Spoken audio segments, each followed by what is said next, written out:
Good evening, boys and girls. This is Mrs. Howard. I'm going to read a book for you tonight. The book I'm going to read is called The Trouble with Ben, written by Barry Lewis Polisar.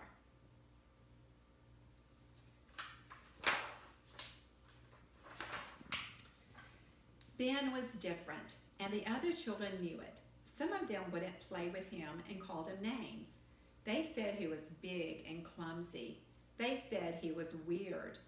Ben was bigger than most of the children in his school, and he was a little clumsy, but he wasn't really weird.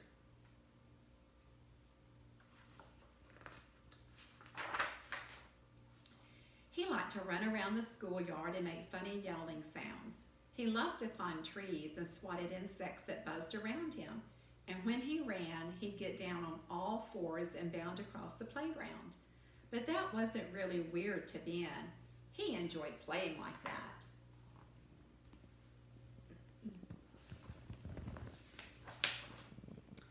There were a lot of things Ben enjoyed doing. He loved to jump through a hoop and ride a unicycle blindfolded. He could balance a fish on his nose and even walk a tightrope, and no one could dance like he could.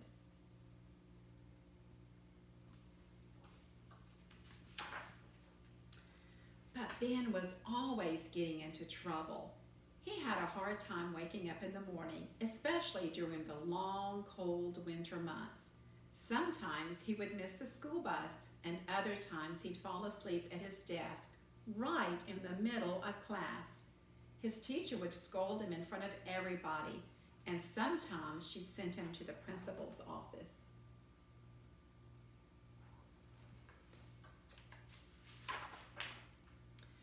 Ben hated going to the principal's office. The principal was a tall man with thick, dark eyebrows and a big, bushy mustache that made him look like a walrus.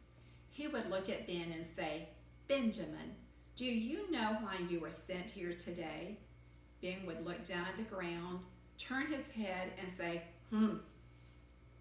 "Benjamin," he'd ask, "what is the matter with you? Why can't you behave like everyone else?" Ben would say. Poor Benjamin. He never knew what to say.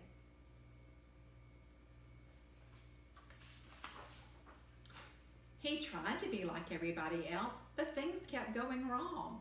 If the other kids in his class lined up to get a drink of water, Ben would try to drink too, but water would splash on everyone.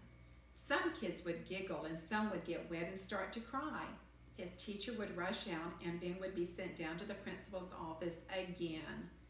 Then the principal would raise his thick, bushy eyebrows, take off his glasses, shake his head, and sigh.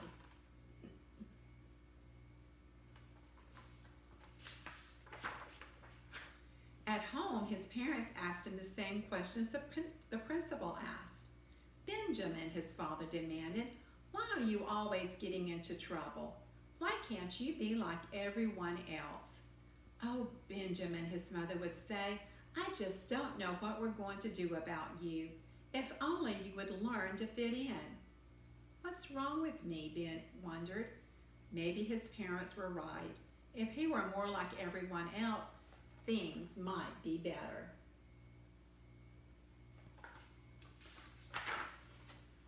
He tried to dress like the other children. He even tried to eat like them. Nothing worked.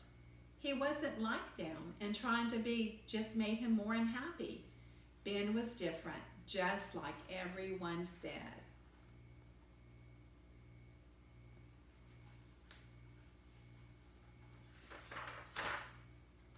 One day at school, Ben was told to report to the office. When he got there, a man in a dark gray suit began to ask him questions. "Ben," he asked, "why do you insist on being different?" "Harumph," Ben answered. "Are you trying to get attention by acting this way?" the man continued. "Harumph," Ben said again. After a while, the man took off his glasses. He rubbed his eyes and said, "Ben, there is no reason for you not to behave like other children. I want you to go outside and play with them," the man continued. "If you do what they do, you will learn how to fit in."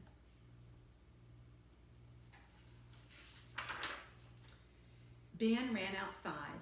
He hated running in clothes and felt funny in them, but he couldn't wait to get outside. Everyone on the playground was screaming and shrieking. Some children were playing on the sliding board. Ben tried going down the slide, but he kept getting stuck.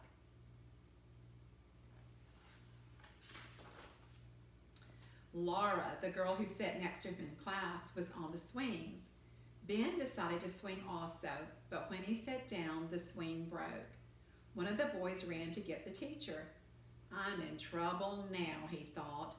Mrs. Trainer would send him to the principal for sure, and the principal would call his parents again. He knew he would be punished. But it wasn't his teacher who came. It was Mrs. Gonbrun, the fourth grade teacher from the room next door. Ben broke our swing, Laura volunteered. He's always getting in trouble, and he's always bothering us. You should send him to the principal. That's what Miss Trainer always does.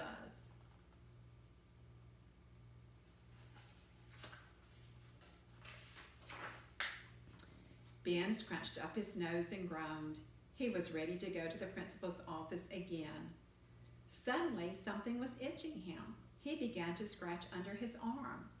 Mrs. Gronbrun looked at Ben as he picked an insect off his coat. Benjamin, Mrs. Gronbrun said, please pay attention. Ben looked up at her. He began straightening out his clothes. He realized he hadn't been paying attention. He did his best to listen, but there, hanging down over the fence beside her, was a branch, loaded with bright red berries and green leaves. Ben reached for the branch and began eating the berries and chewing the leaves. Mrs. Gronbrun smiled. She walked back to the other side of the playground and didn't say a word, and she didn't send him to the principal.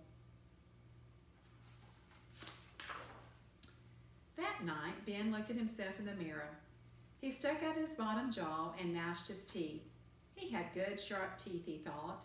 He looked at his ears, his eyes, his nose. He brushed his hair away from his face and stood by the sink for a long time. Ben didn't understand why everybody thought he should be like other children.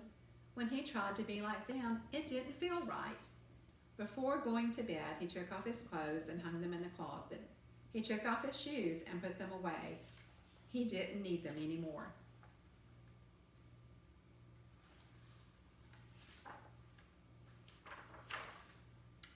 The next afternoon during recess, Ben balanced a fish on his nose. Laura and her friends gathered around him and watched. They had never seen anyone do that before. When he finished, some of the children actually applauded. Of course, Ben got in trouble for bringing a fish to school, but he didn't care. He decided he had been getting bad advice. He wasn't going to try to be like everyone else anymore. He was different, and there was nothing wrong with that. In fact, he sort of liked being different. Maybe if he could concentrate on the things he was good at, he could find a way to stay out of trouble. He knew there were things he could do better than anyone else.